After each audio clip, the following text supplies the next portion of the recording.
middle of that me playing, one of the guys stood up. He said, "Stop, stop, stop, stop." And I was looking at him like, "What's up?" And he's like, "Do you understand what you're playing right now?" And I told him, "No, it's just something I hear." And he said, "Really?" And I said, "Yeah." He said, "Do you hear more?" And I said, "Yeah." He said, "Okay, play some more." So I started to play some more. And about maybe 2 or 3 minutes into it, he stopped me again. He said, "Do you hear, can you go further? Do you hear more?" And I said, "Yeah." And he said, "I want you to play the craziest thing that comes to your head." Yeah. And then I just started to stretch out. And then he stopped me one more time. And he apologized to me and my mom. He said, I apologize for stopping you guys so much. He's like, but he's playing some really great things. And he said, "Do you mind if I go get someone?" And I remember he walked out the room and he went to get the president of the drum department, who was Yaron Israel at the time. And he brought him back into the room and he said to me, "Can you play what you just played?" What you just played for me?" And I told him I would try because I was just playing off the top of my head. Yeah, yeah. And then I began to play again. And then when I finished, Yaron Israel started to tell me that what I was playing was some of the stuff that some of the graduates that were getting ready to leave the school, they were playing, just learning to play the stuff that I was coming in playing. Oh, wow. And that they wanted to give me a full scholarship to Berkeley. That's incredible. Like, what an audition. Yeah. That's amazing. So that was pretty special for me. Yeah. Yeah. So, I'm a jazz vocalist, and I get to interact a lot with jazz musicians. A lot of them have gone to Berkeley. Right. And I've heard a lot of mixed things about Berkeley. Some people are like, I could have done without it, or they're just like, yeah, I had the greatest experience. Everything from in that spectrum. Right. Tell me, what did you learn, and how did you feel about the whole thing? If you could have started over, what would you have done? If I could have started, I actually enjoyed Berkeley.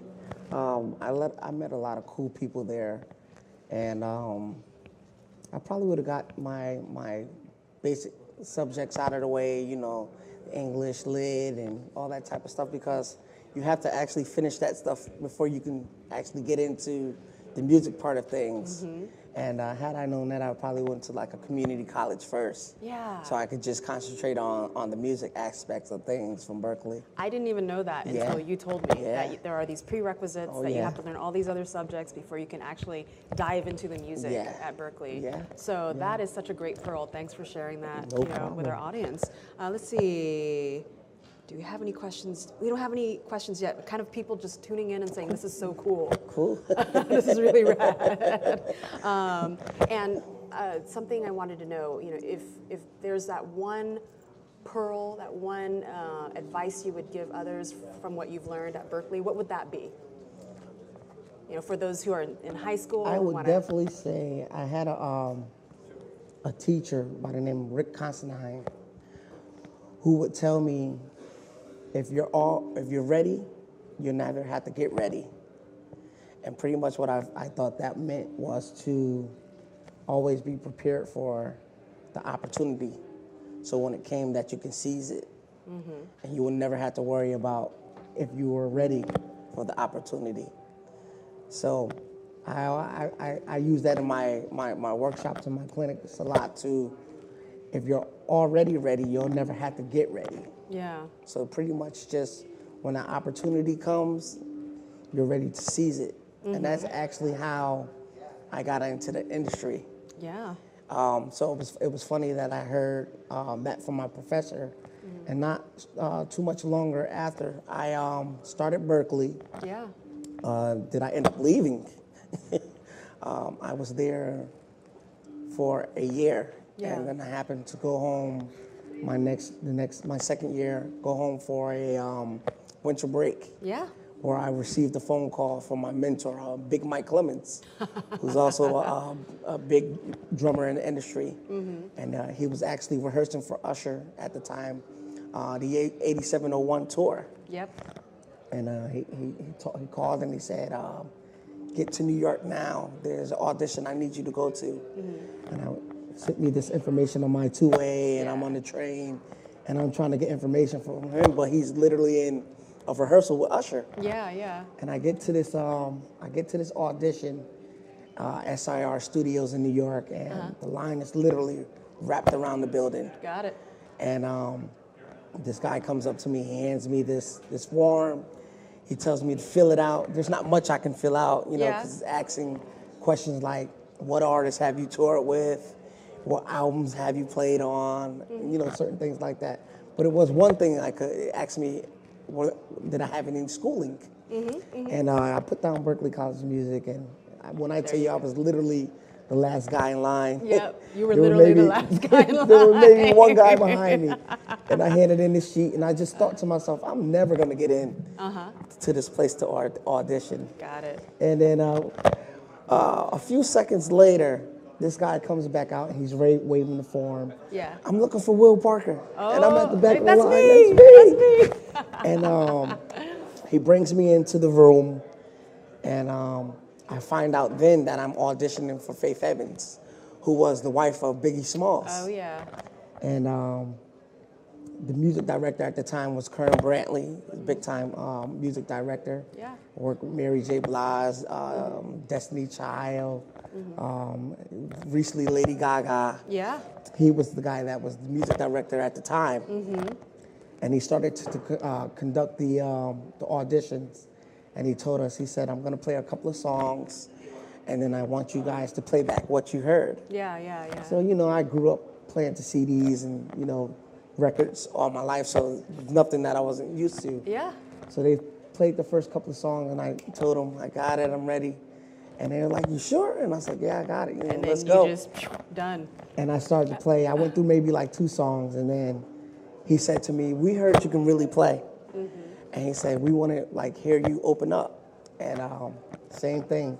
I started to play, and a few minutes later, I could just hear them screaming. Like, yeah, we got it. Yeah, We got it. and literally, they walked up to me and they told me I could leave the room and not to go far. And then Not to go far. not to go far. That's a great I hint. remember he walked back out to the guys that was waiting in line.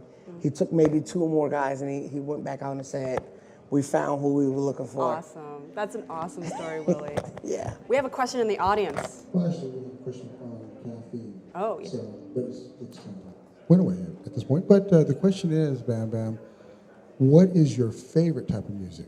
Oh, that was from That Emerald was from Storm. Emerald Storm, yeah. Yeah. My favorite type of music, I would have to say, is gospel music. Yeah. You grew up with I that. grew up with gospel. And gospel music, it's not one, I feel it's all types of genres. Yeah. It's not one style that you just really get locked into. So growing up playing gospel, it actually gives you the opportunity to jump into different styles of music. So I don't ever think when you play gospel that you're locked into just one style, which I believe prepared me for, you know, industry. Yeah. Yes. Yeah. That's fantastic. We actually had another question as well, and the Sure. question was, what is your favorite song with Joe? I would have to say my favorite song with Joe is Stutter. Stutter. Stutter. Stutter. Stutter. Stutter. Okay, got it. Stutter, stutter. Stutter, stutter, stutter. Right, What right. is it that you love about that song? It's really just a really upbeat song. The rhythm of the song is really cool. And I can remember when that song actually came out, Joe was a featured artist on that record with 50 Cent, the rapper. Yeah. That's G really Unit, cool. yeah. Yeah. So for our audience members out there who are, you know, they're in the music industry, they're just getting started, they're in their mid-20s, they just finished graduate school, or they're just, you know, on their own. Do you have any advice for them? You know, should you get an agent? Should you not get an agent? Should you practice? Oh, obviously you got to practice. Definitely practice. Got to practice. But any pearls of wisdom, like I should, or you should do this? I would definitely say just be ready. Like I was saying, to whatever it is that you're into, whatever style of music that you're into. Yeah. I would say just always remain sharp Yep. on you know what it is you're doing. And when that time comes, that opportunity comes, that you can seize that moment. I tell a lot of my students that I teach from time to time, and I tell them, you never can be ready for, what's going to happen. You never know what's going to happen. So, just always try to be prepared for whatever it is. And the way that you do that is, just, practice as much as you can, stay into all styles of music. I really believe that, listen to diverse genres will keep you ready for, you stay. And that was one thing that I really liked about Berkeley College of Music. If I can go there, was when they were putting my schedule together, what classes and courses I would take, they actually pulled you away from the stuff that you were strong at. Like I was already good at playing gospel, and I was already good at playing funk and hip hop. And then they took me and they put me into the courses where I was weaker, like the Latin and the Western style music. Yeah. And those were things where they saw I was a little weak, so they wanted to build me up so I can be a versatile drummer. Absolutely. So I would say that to up and coming musicians to make sure you dive into Diversify. everything. Yes, Absolutely. everything. And you learn from every genre, You even learn if from you're every genre. focused on one You learn from every professionally. genre. Yeah. Willie, you've had such a wonderful life so far. So far, right? So far, and you're working with great people. Remind us again, do you have any social links or pages you'd like to share with everyone if they want to learn more about you and where you're touring and Yes, who you're working with? I'm on Facebook and IG. You can find me on Facebook at Willie Bam Bam Parker. All right, Willie And Bam Bam then Parker. on IG, Instagram, I'm on BAMSDA #1. So that's Bam's the one. Bam's the one. Right. Willie, thank you so much for coming with us. Thank you for having me. Sitting in with us and interviewing. Thank you. you so Thanks again, everyone, for tuning in. This is Thu Ho. I'm the host for this live broadcast from NAMM 2019, correspondent for EnterTalk Media as well as Caffeine TV. Please continue watching us on Caffeine TV and on Facebook because we have more interviews coming up. Thank you so much.